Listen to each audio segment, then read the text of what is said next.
I think this issue of the school buses are going to hurt the PNP in this election. It's going to hurt them.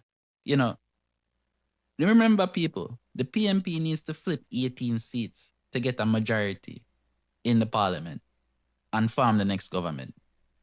And with these policy issues that they're fumbling over and all this stuff, it's not going to help them.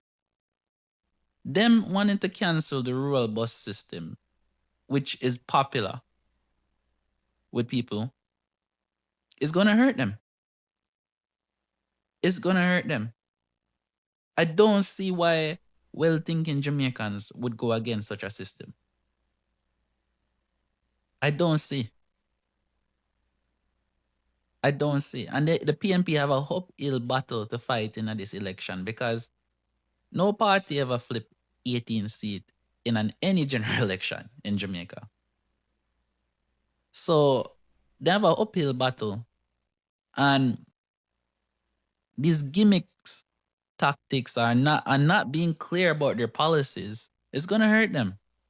Because this is a different Jamaica. This is a Jamaica that people are more in tune with the issues. This is a different Jamaica.